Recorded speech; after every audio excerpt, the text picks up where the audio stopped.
Good morning, everyone. I would think it's probably somewhere in the region of 5:30 a.m, maybe a little later. Had a real good night's sleep last night. It was actually a very, very peaceful campsite. This is the little Lake Assa, that's just behind us. You can see it's incredibly still this morning.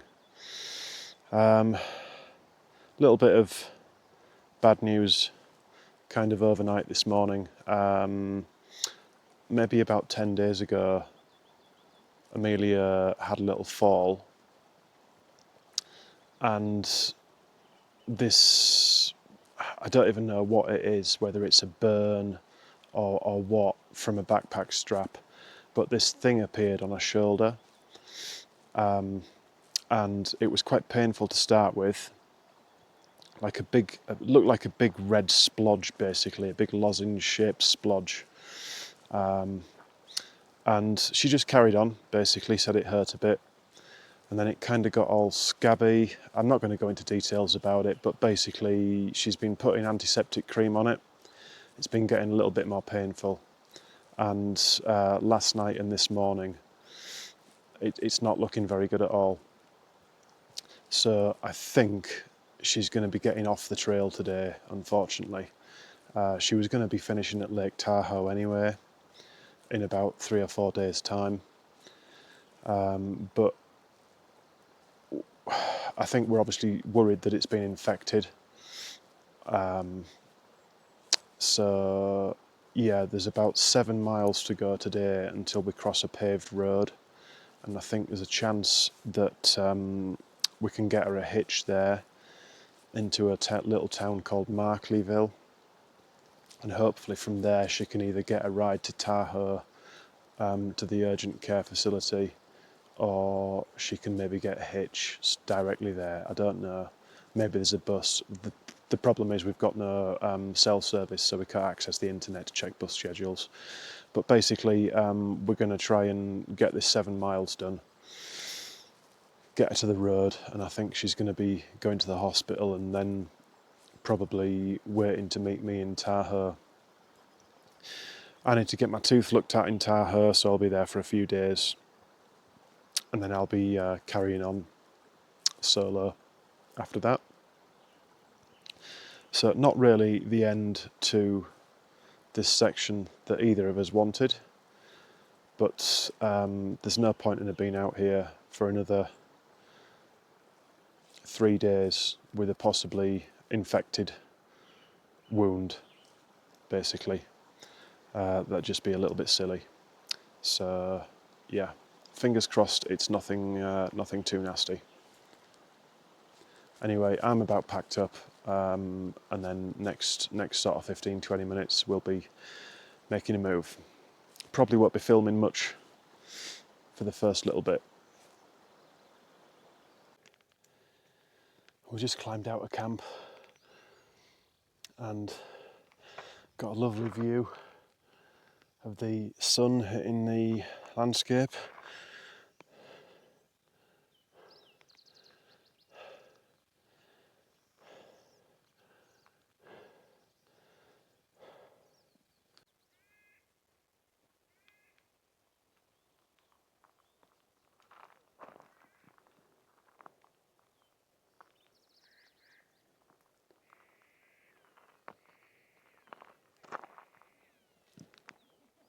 I think you can actually see here the remains of 2 volcanoes at least. So we've got this one here in the centre of the shot. I'm pretty certain is remains of a volcano. You can see like the top edge of it sticking up, and you can see where it's exploded this side and everything's collapsed down. And then I've just noticed this one. It's funny how you notice things from different angles, but it might be a bit more difficult to see. But this here in the centre of the shot, it kind of looks like this is the top wall of it curving round this way, and that one's all blown out. I might be wrong, but that's kind of what it looks like to me. It's quite interesting to see it from, as I say, different perspectives. I would never have spotted that earlier. That one's pretty obvious. from this area. But we're just about to hit. It's not even a pass; it's just the top of the climb, and it's about 5 miles down to the road. Hopefully, should hopefully be quite easy.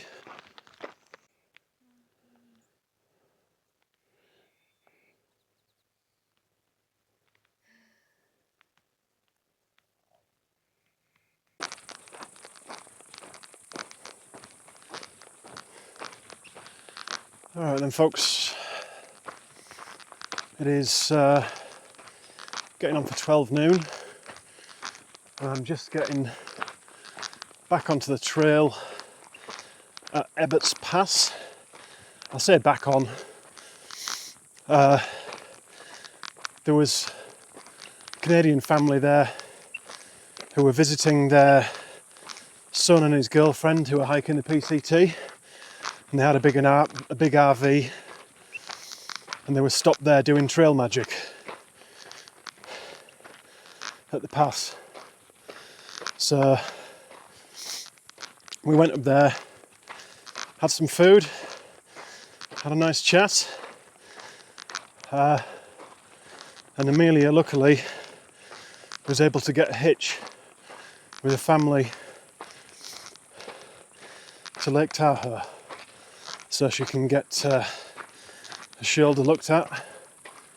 So we'll probably stop there about an hour or so, all in. But I feel a lot better knowing that she's going to get her shoulder looked at. Shoulder did not look good at all, and it's the scar is like the problem is right underneath where a backpack strap sits. So when she's hiking with a backpack on, it's constantly rubbing and constantly like chafing it, and it's getting sweaty, and it's just getting worse and worse basically. So she needed to get off and get it looked at. I would imagine it'll be a course of antibiotics. She was overheating as well, even at like 8 a.m. this morning when, yeah, it was warm, but it wasn't like that warm.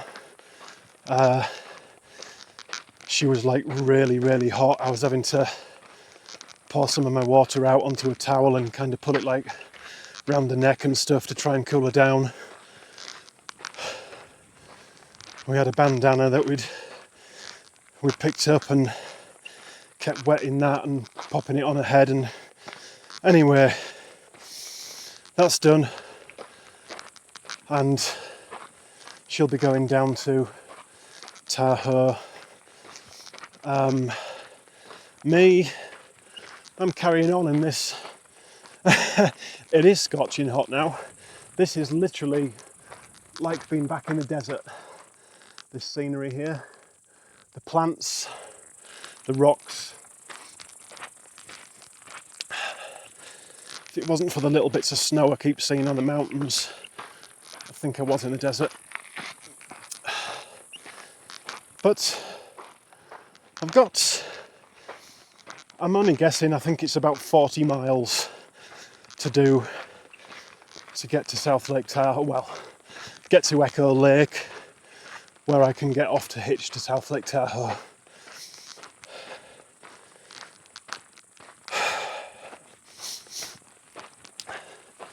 So I should be there for Wednesday, hopefully. It's like middle of the day on Monday at the moment.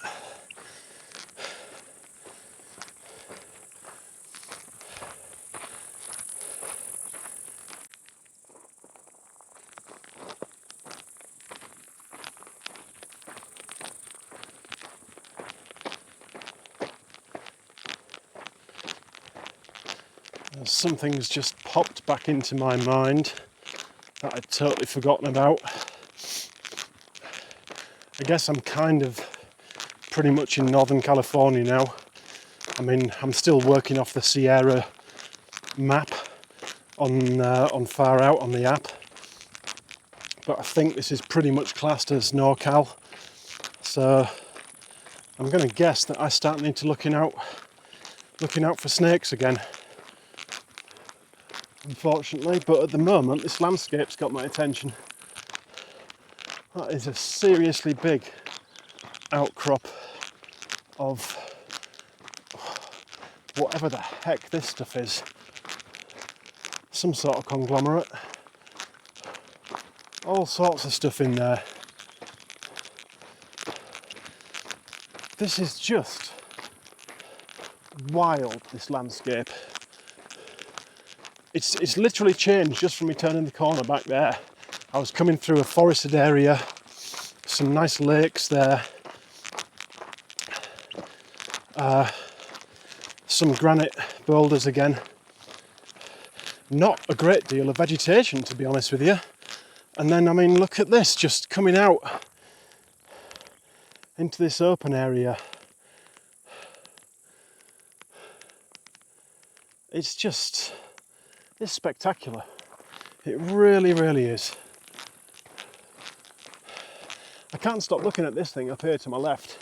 It's huge, absolutely massive, just towering up towards the clouds. Wow. I think we've not been in Northern California before on the PCT. I'd literally just going by what people say about it. And like, you know, we were talking about the NorCal blues before, saying that people get depressed because the Sierras have been so beautiful and NorCal's just a little bit meh. But, blimey neck, if it keeps throwing little bits like this at me, I'm going to be really enjoying my time here. The weather forecast said there was a 20% chance of rain today, but it's certainly not looking like rain at the moment. It's looking like an absolutely glorious day. So I did have a little sneak peek at the miles left to Echo Lake. Just a little ways back it was saying 42.1.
I'm not going to get very far today if I keep stopping for photographs and video.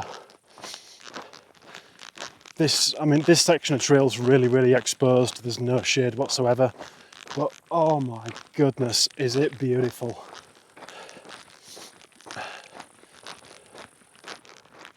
The colours in these rocks, the different layers of sediment, It's just stunning. It's like a palette. It's like an artist's palette in places. Absolutely amazing.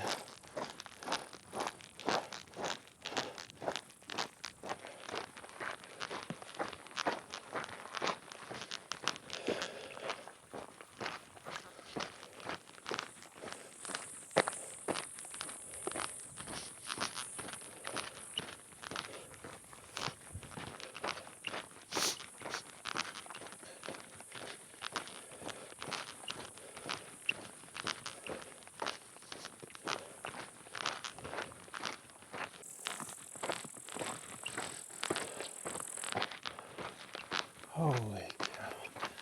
Yet another stupendous view. This is rapidly becoming one of my favourite sections.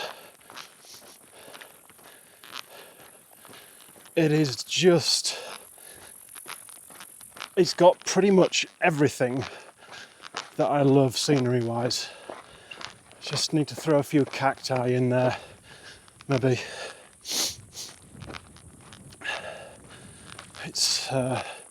It's really, really impressive, is this place. Oh. Well, I don't know what's over that crest yet, because I've not had a peek, but I think that's probably going to be a lunch spot up there somewhere. And then we'll possibly be saying goodbye to this this view. So I thought I'd have one last pan across.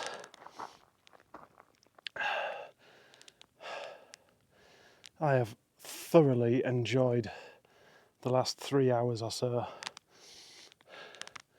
Maybe 2.5, I don't know what it was, but ever since I came from the Trail Magic, it's just been, with the exception of this last kind of push uphill, it's been pretty easy walking and extremely enjoyable.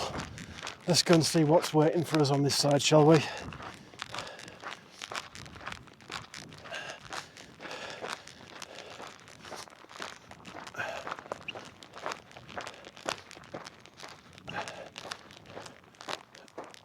Oh, nice breeze for one thing. Oh, that's real nice. Oh my goodness me. Wow.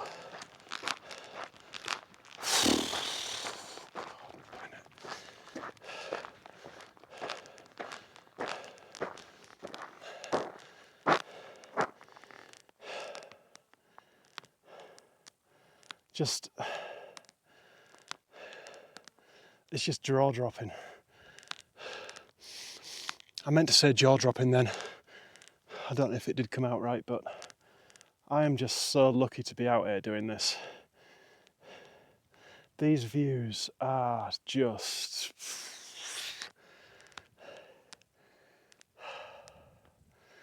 Man. It's just immense.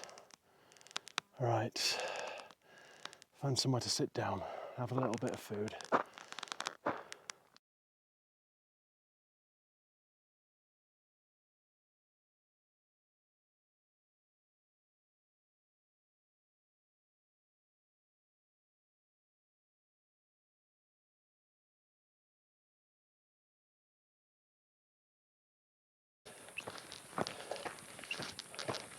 It's about 2 p.m. and I'm around 1057.5, somewhere around there. Beautiful lunch spot, if you can call it lunch.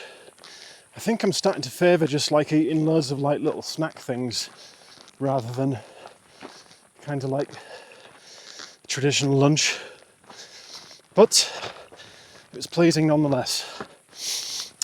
Even more pleasing, I got a little bit of cell phone service and I got a couple of messages from Amelia. She made it all right to the urgent care in Lake Tahoe.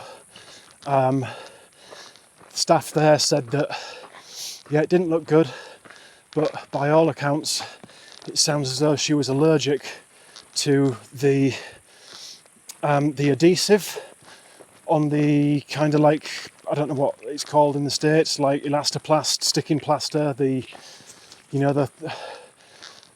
dressing that she was putting over it, and also adhesive to the antiseptic cream that I'd given her to try and help. Well, obviously it hasn't helped. It was a tube of Savlon for people in the UK, a little tiny travel tube of Savlon, which I don't think people in the States have ever heard of before, but it's probably one of the most well-known, if not the well-known, antiseptic creams in the UK. And that was one of the few things that I've got in my first aid kit. And like I say, I thought I was helping, but unfortunately it sounds as though I wasn't.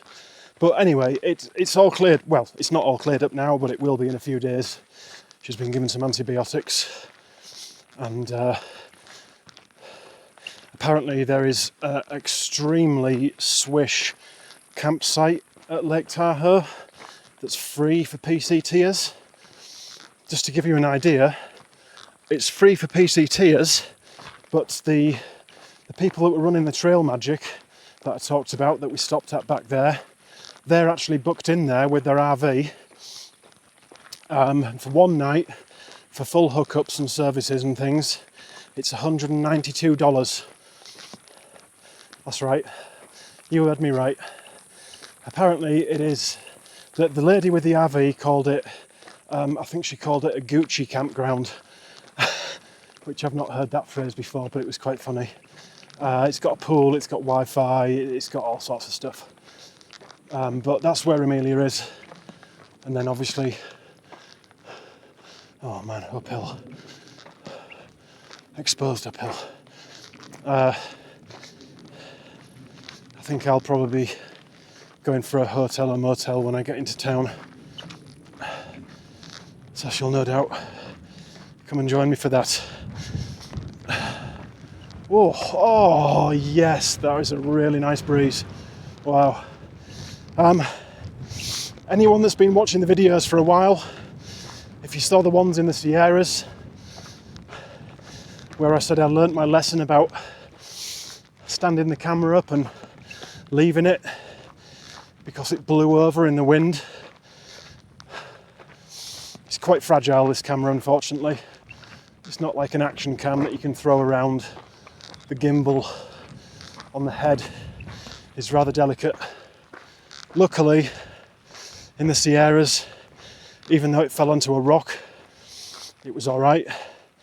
So I set it up for a time lapse whilst I was having my lunch. Exactly the same thing happened. Big fat gust of wind knocked it over straight onto the lens. Luckily for me, again,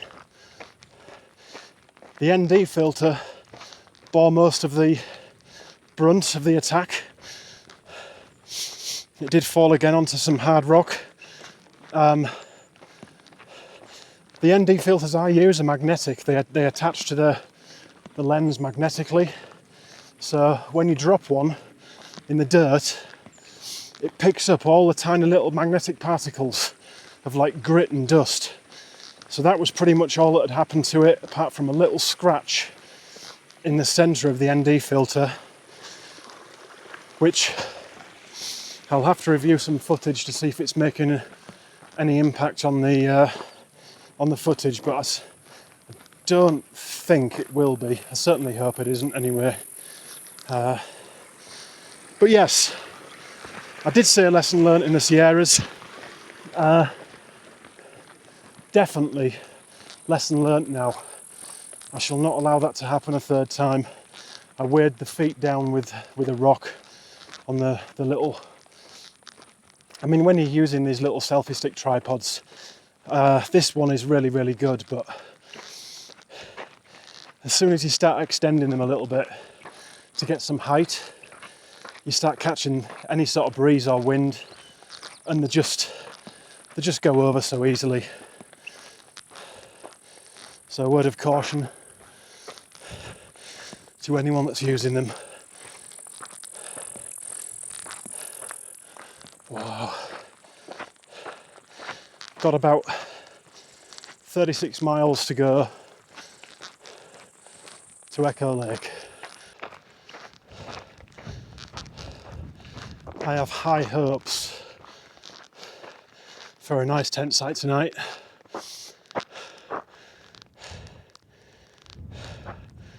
I got the time wrong last time.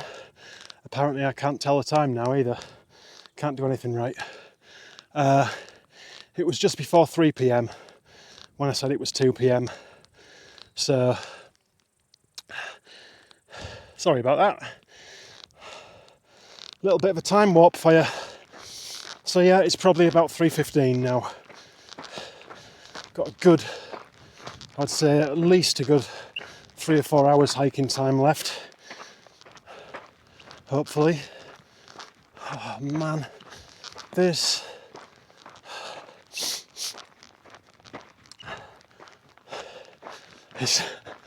it's like being back in the desert. I know I said it earlier, but these views, these almost endless views that your eyes can't quite compute, or your brain can't compute.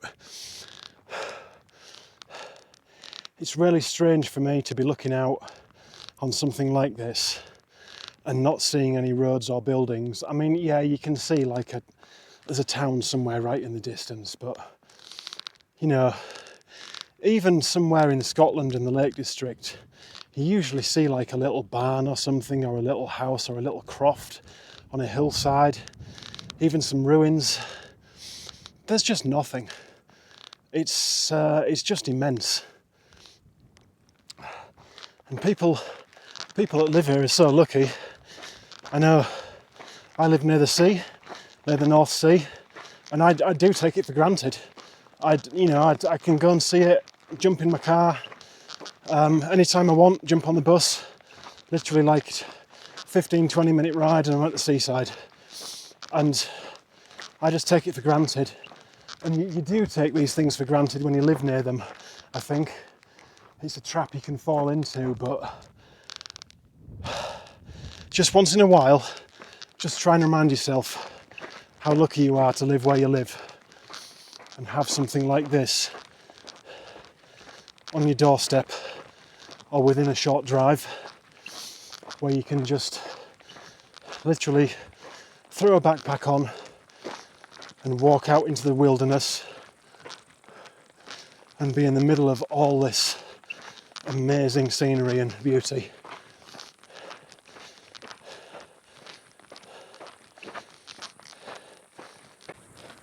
So I think I may have said goodbye to that view that I was just showing you and talking about.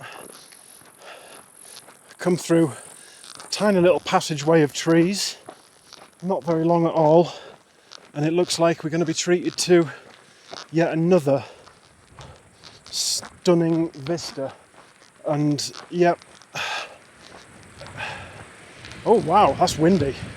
Oh yeah, that's nice.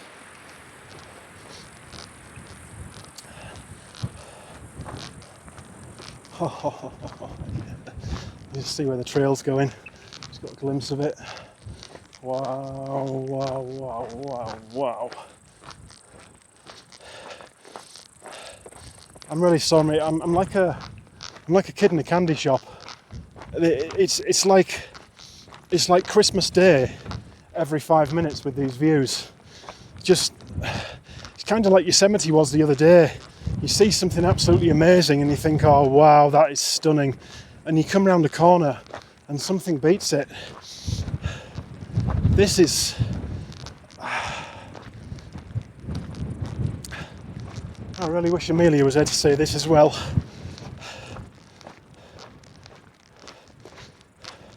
I know some people purposely skip this section for various reasons. If any of you are watching this that did skip this section, I'd highly encourage you to make the journey back and hike it yourselves. It's breathtaking.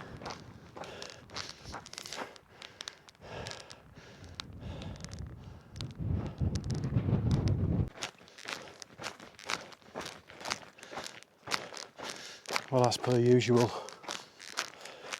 I've just been thinking about food. Oh, actually, let's have a quick little look at this. I believe this is called Lily Pad Lake, I think.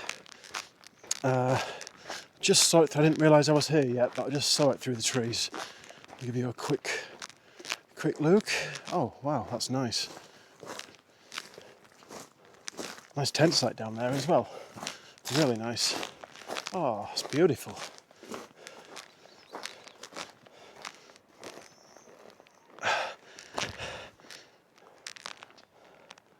Look at that. That is gorgeous. Wow. Be so nice to be able to just cowboy camp over on those rocks over there. What a beautiful spot. But yeah, I was just thinking about food, and I want to just record my ice cream, my latest ice cream favourite. Up until now it had been the Ben & Jerry's Cherry Garcia. But in Walker, I found some by a company, I'm probably butchering the name, but it's spelled UMPQUA. I believe they're from Oregon. I think it's Umpqua. Like I say, probably saying it wrong. But their Bordeaux cherry flavour. Oh my goodness me. Talk about delicious. That is what's stuck in my head now, and that's what I'll be looking for when I get to Tahoe. Beautiful. Hello. It's 6:20. Sun poking through the trees up there, and I'm at mile 1066.7. I've just crossed, I think it was called Blue Lakes Road. It's like a storm drain that goes under the road, and it sounds, there's mixed reports about the next water source basically. The latest report said it was flowing, but a report the day before said there was nothing. So it also looks like about, from where I am, roughly a 6 or 7 mile dry stretch. So I've just filled up down there at the road from the storm drain with 3.7 litres, and I've got about, it depends how much I want to do. There's a 1,000-foot climb in front of me basically. I've had a look. There's a tent site in 4.2 miles somewhere called Lost Lakes, and from the comments it sounds like it's a very pretty place.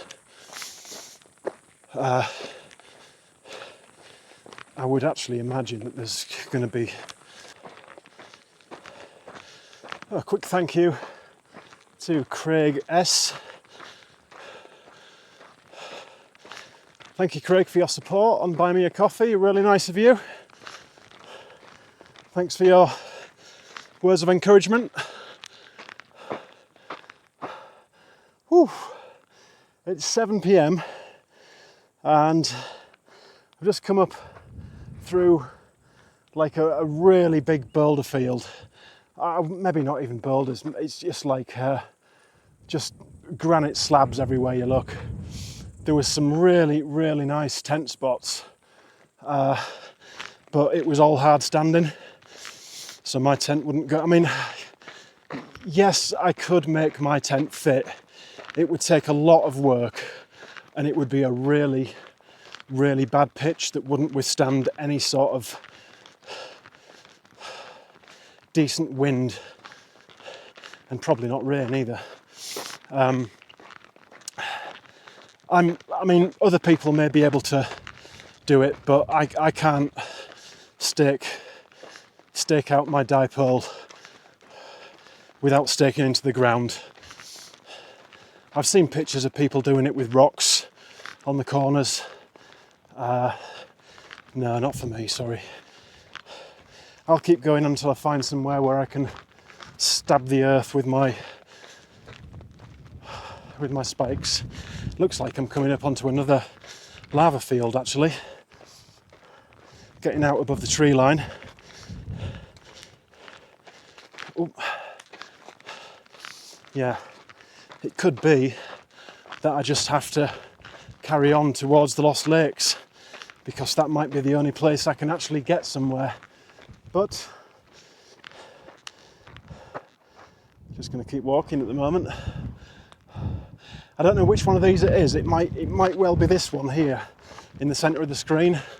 But one of these things up here is genuinely, it's called the nipple.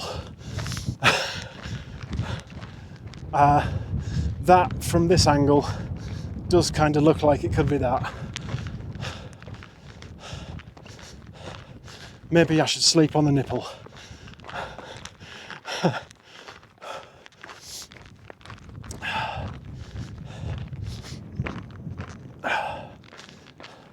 Still got plenty of light left by the looks of things. The sun's still a pretty decent height in the sky.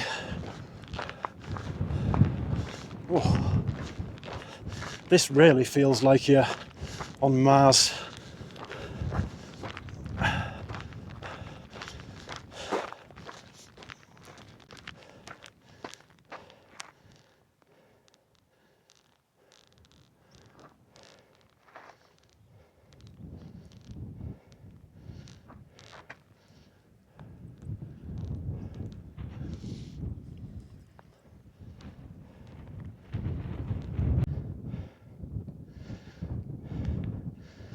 Well, I've got myself maybe about a mile away probably from the Lost Lakes that I was talking about, and I've still got daylight, so I think I'm just going to carry on for there.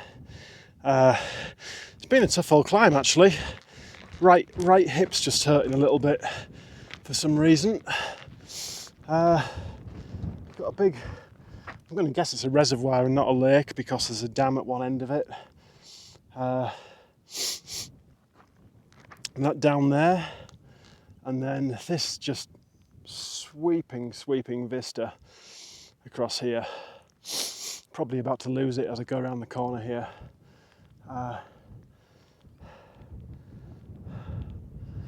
Yeah, absolutely stunning. Oh, it's nearly a full moon as well. I can just see it hanging there in the sky, almost. Whew. Yeah, I looked a little while back and I'd come like 2-point-something miles. I had like about 2 miles left to go to Lost Lakes. And I thought, oh, you know what? I might as well just carry on. It's all miles off tomorrow, isn't it? So there's quite a few comments on the app saying because there's like a dirt road that goes to it, it's very popular with car campers. I don't think there's like loads of spaces, but I'm kind of hoping there's going to be somewhere I'll be able to put my tent. If not, I guess I'll just carry on walking. What a beautiful night though. It is quite breezy up here. I'm not sure I'd like to be camped like somewhere exposed on top here. But it does say that there's a few trees and a bit of shelter around the lakes. So we'll have a look when we get there, shall we? See what it's like. Ooh.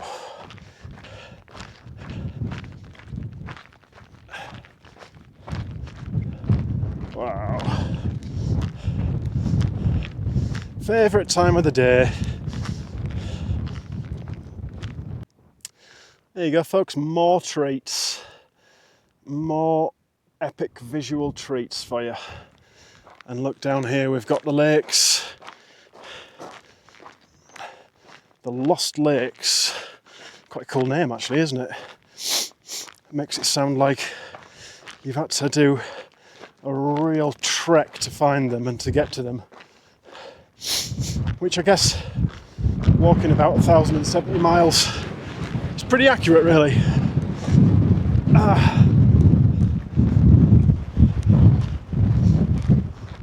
Sorry if there's some wind noise coming through, it is pretty whippy on this ridge coming from the side of me. It's probably going straight into the mic. Oh, wow.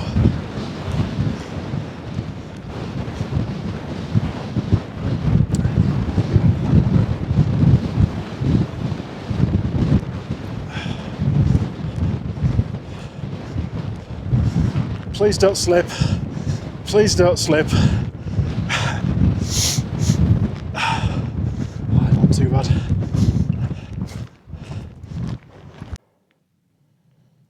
Look at this place. It's pretty impressive.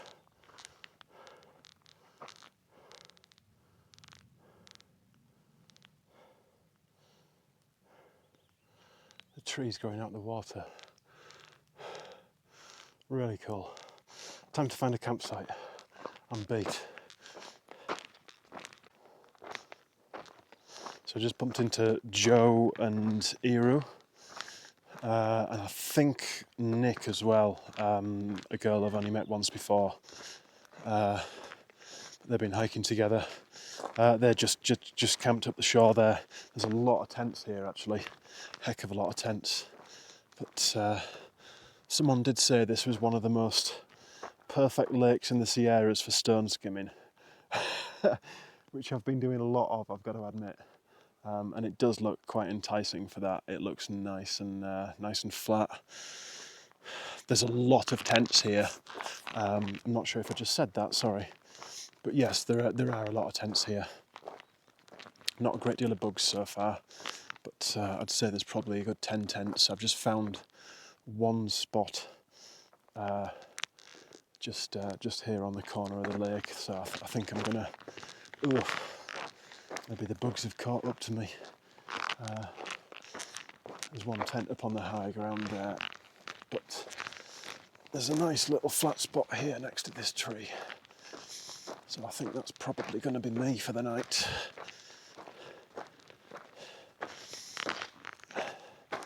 Just got to decide which way round I want to be looking. What sort of view do I want?